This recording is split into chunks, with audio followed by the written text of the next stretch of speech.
Film کی کہانی شروع ہوتی ہے ایک جیل سے، جس کے اندر ایک قیدی کو زنجیروں میں جکڑا دکھایا ہے، اور پھر جیل کے سپاہی وہاں آ کر جیل کھولتے ہیں اور اس قیدی کو گھسیٹتے ہوئے جیل کے اوپر ایک بالکنی میں لے جاتے ہیں، جہاں اس شہر کے لوگ چیختے چلاتے ہوئے نظر آتے ہیں۔ لوگ غصے سے اس آدمی کو دیکھ کر قاتل، خونی، درندہ کہتے ہوئے نظر آتے ہیں، اور جیلر ایک گارڈ کو سزا کا اعلان پڑھنے کو کہتا ہے۔ گارڈ بھیڑ کے سامنے کہتا ہے کہ کورٹ نے 2 دن بعد اس قیدی کو پھانسی کی سزا سنائی ہے، لیکن پھانسی سے پہلے جلاد اس کو سولی پر لٹکا کر اس کے ہاتھ پاؤں توڑ دیں گے، اور یہ سن کر لوگ خوشی سے جھوم اٹھتے ہیں۔ اب آخر یہ قیدی ہے کون، دیکھتے ہیں۔ اب کہانی کچھ سال پیچھے جاتی ہے، جہاں ہم پیرس کے فش مارکیٹ کو دیکھتے ہیں، جو شہر کی سب سے بدبودار جگہ تھی۔ لوگ مچھلی اور گوشت بیچ کر اپنا گزارا کرتے۔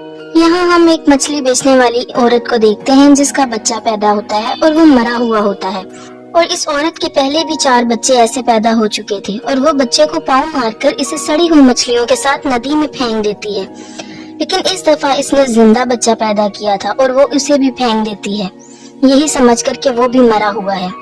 اب وہاں پڑی بدبودار مچھلیوں کی بو سونگھ کر وہ رو پڑتا ہے، اور وہاں کھڑے لوگ اس بچے کو دیکھ لیتے ہیں اور اس کی ماں کو برا بھلا کہتے ہیں۔ یہ بچہ وہی قیدی تھا جسے سزا کا حکم ہوا تھا۔ اس قیدی کا نام جان تھا۔ اس کے پاس 2 خصوصیت تھی، ایک یہ کہ اس کی ناک ایسی تھی جو سونگنے کا کام بہت اچھا سر انجام دیتی تھی، اور دوسرا یہ کہ جب بھی کوئی اسے خود سے دور کرتا، اس شخص کی کسی نہ کسی طرح سے موت ہو جاتی، جیسے کہ اس کی ماں جو اسے پیدا کرتے ہی پھینک دیتی ہے۔ اسے پھانسی کی سزا سنائی جاتی ہے، اور جان کو ایک میڈم گیلاٹ ہوتی ہے، اس کے یتیم خانے میں بھیج دیا جاتا ہے، جو صرف پیسے کے لیے بچوں کو پالتی تھی۔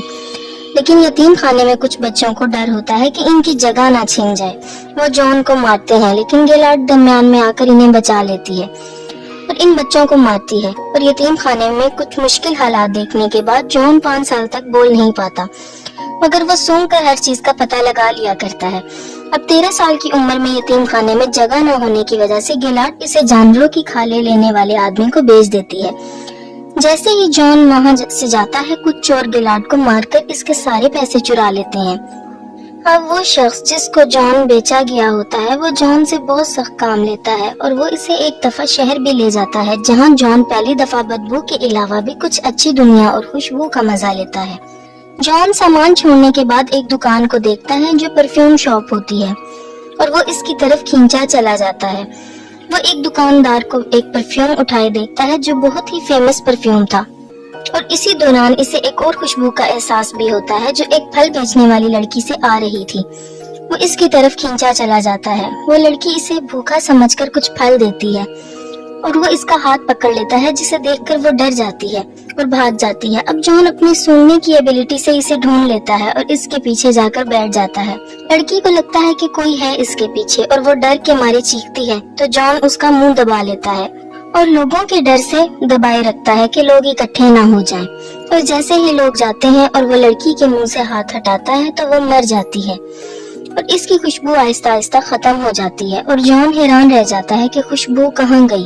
اب ایک اور کریکٹر کی بات کرتے ہیں جو پیرس کا بہت ہی مشہور پرفیومر تھا، اور شہر میں نئے پرفیومرز کے آنے کے بعد اس کا کام کم ہو چکا تھا، اور وہ دوسرے پرفیومرز کی کاپی کیا کرتا تھا۔ اور اسی شام جان بکری کی کھال کی ڈیلیوری کے سلسلے میں اس کی شاپ میں جاتا ہے، اور وہاں طرح طرح کے پرفیوم دیکھتا ہے۔ وہ بالدینی کے جسم سے آ رہی خوشبو کو سونگھ کر کہتا ہے کہ وہ اس کے لیے ویسا پرفیوم بنا سکتا ہے، اور بالدینی اس کا مذاق اڑاتا ہے اور جان اسے اپنی ایبلٹی کی پاور کا بتاتا ہے۔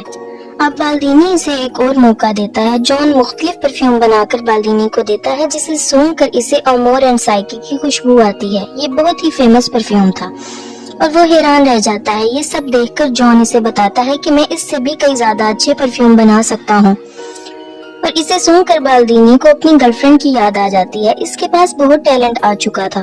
اب جان کو وہ گریمل سے خرید لیتا ہے۔ اب اسی رات گریمل شراب کے نشے میں ندی میں گر کر مر جاتا ہے۔ جان کی وجہ سے بالدینی اور اس کے پرفیوم پورے پیرس میں مشہور ہو چکے ہوتے ہیں، اور وہ جان کو اپنے پرفیوم بنانے کے طریقے سکھاتا ہے۔ وہ جان کو بتاتا ہے کہ ہر پرفیوم کے 3 سیٹ ہوتے ہیں، ہر سیٹ کے 4 الگ الگ خوشبوئیں ہوتی ہیں، یعنی کہ ٹوٹل 12، اور 12 خوشبوؤں کو انسان آرام سے پہچان سکتا ہے۔ اس سے ہٹ کر اگر 13ویں خوشبو کوئی بنا لے تو دنیا کا کوئی شخص اس پرفیوم کا توڑ نہیں نکال سکتا۔ یہ بات جان کو بہت فیل ہوتی ہے. وہ سوچتا ہے کہ وہ یہ کام کر دکھائے گا. وہ بالدینی سے اس کا طریقہ سکھانے کو کہتا ہے اور دنیا کا سب سے بہترین طریقہ دینے کا پرومس کرتا ہے.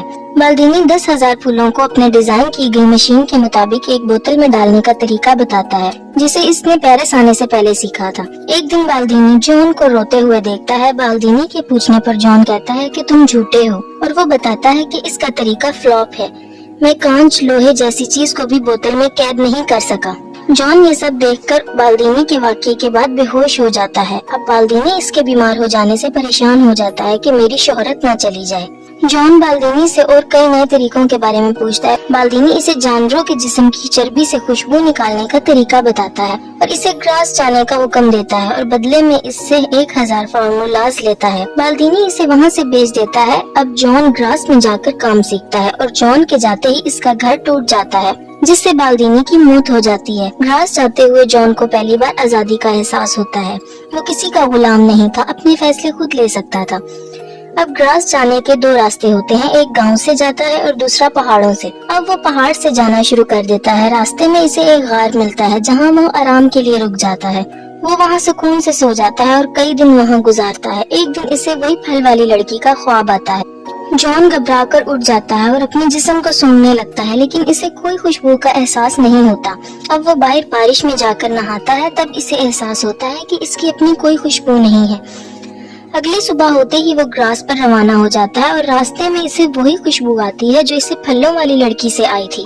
وہ دیکھتا ہے کہ ایک بہت پیاری لڑکی ایک بگی سے اترتی ہوئی نظر آتی ہے جسے دیکھ کر وہ اس کا پیچھا کرتا ہے اور گراس میں آ جاتا ہے. اس لڑکی کا پیچھا کرتے وہ ایک محل میں داخل ہوتا ہے جو وہاں کے امیر شخص ریچز کا ہوتا ہے اور وہ خوبصورت لڑکی لورا اس کی بیٹی ہوتی ہے جو پورے گراس شہر میں سب سے خوبصورت لڑکی تھی. گراس میں جان ایک عورت کے انڈر کام کرتا ہے. اس عورت کا شوہر جان پہ پوری نظر رکھتا ہے. جان ان کے پاس رہتے ہوئے جانوروں کی چربی سے خوشبو نکالنے کے 2 نئے طریقے سیکھتا ہے اور پہلے طریقے کا استعمال وہ اپنے ساتھ کام کرنے والی لڑکی پہ کرتا ہے جس میں وہ اس لڑکی کے ڈیڈ باڈی کو ایک بڑے ٹینک میں جانوروں کی چربی کے ساتھ ابالتا ہے, مگر وہ کامیاب نہیں ہو سکتا. اور دوسرے طریقے کے لیے وہ ایک طوائف کو پکڑتا ہے اور جس میں وہ جانوروں کی چربی کا استعمال ایک کپڑے پر لیپ لگا کر کرتا ہے. جان اسے مار کر اس کے بال کاٹ دیتا ہے اور اس کی ڈیڈ باڈی کو لیپ لگا کر کپڑے میں لپیٹتا ہے اور پھر اس کپڑے سے چربی نکال کر بالدینی کے سکھائے ہوئے طریقے سے خوشبو نکالنے میں کامیاب ہو جاتا ہے جسے وہ طوائف کے پالتو کتے پر استعمال کر کے چیک کرتا ہے. اب وہ بالدینی کے بتائے ہوئے 13 بوتل کا سیٹ تیار کرتا ہے, یعنی کہ ہر بوتل کے لیے ایک قتل. لورا کی برتھ ڈے پارٹی میں سب لڑکے اور لڑکیاں چھپن چھپائی کھیلتے ہیں جہاں موقع پا کر جان بھی آ جاتا ہے اور لورا پر حملہ کرتا ہے مگر وہ بچ جاتی ہے اور پارٹی سے 2 جڑواں بہنیں غائب ہو جاتی ہیں. اب ہم دیکھتے ہیں کہ جان ان 2 لڑکیوں کو مار کر اپنے سیٹ کی پہلی 2 بوتلیں تیار کرتا ہے اور ان دونوں کی لاشیں شہر کے پل کے نیچے پانی میں تیرتی ہوئی نظر آتی ہیں. اس کے بعد پورے شہر میں لڑکیوں کی موت کا سلسلہ شروع ہو جاتا ہے اور ڈر کے مارے لوگ اپنی بیٹیوں کو بچانے کے لیے گھروں کے باہر تالے لگانا شروع کر دیتے ہیں. لیکن جان 12 بوتلز کا سیٹ تیار کر لیتا ہے اور انہیں ایک بڑی بوتل میں ملا دیتا ہے. اب پرفیکٹ پرفیوم بنانے کے لیے اسے ایک اور بوتل چاہیے ہوتی ہے, یعنی لورا کا قتل. اب یہ سب دیکھ کر ریچز کہتا ہے کہ جتنی لڑکیوں کی موت ہوئی ہے وہ سب کواری تھی اور ان کی باڈی پر کوئی زور زبردستی کا نشان بھی نہیں تھا. اس قاتل نے ان لڑکیوں کو کسی خاص وجہ سے مارا ہے. سب لوگ مدد کے لیے چرچ میں جاتے ہیں اور چرچ کے فادر ان کی مدد کی حامی بھرتے ہیں. وہاں ایک آدمی آ کر اس قاتل کے پکڑے جانے کی خبر سناتا ہے جسے سن کر یہ سب لوگ بے حد خوش ہوتے ہیں. ریچز کو اس خبر پر یقین نہیں ہوتا اور وہ اپنی بیٹی کے لیے فکر مند ہو جاتا ہے. وہ گراس چھوڑنے کا فیصلہ کرتا ہے اور اگلے ہی دن اپنی بیٹی کو لے کر چلا جاتا ہے. جان شہر سے جاتی لورا کی خوشبو کو فیل کرتا ہے اور ان کا پیچھا کرتا ہے اور اپنی ایبلٹی سے ان کو ڈھونڈ لیتا ہے. اور دوسری طرف طوائف کا کتا اپنی مالکن کے کپڑے اور بالوں کو جان کے کمرے سے نکالتا ہے جسے دروٹ دیکھ لیتا ہے. دروٹ جان کے ساتھ کام کیا کرتا تھا اور پولیس کی انویسٹیگیشن پر باقی لڑکیوں کے بال اور کپڑے بھی مل جاتے ہیں. ریچز اپنی بیٹی لورا کے ساتھ ایک ہوٹل میں رات گزارتا ہے جہاں وہ اپنی بیٹی کے کمرے کی چابی اپنے روم میں ہی رکھتا ہے اور جان اس کے کمرے سے وہ چابی اٹھا لیتا ہے اور لورا کے کمرے میں جاتا ہے. اب اگلے دن جیسے ہی ریچز کمرے میں جاتا ہے لورا کی لاش دیکھ کر بے حد روتا ہے. اب جان 13ویں بوتل بھی بنا کر کامیاب ہو جاتا ہے اور اسے اپنی فائنل بوتل میں ملا دیتا ہے. اب وہاں پولیس آ کر اسے پکڑ لیتی ہے اور کہانی 2 دن بعد ہونے والی سزا سے شروع ہوتی ہے.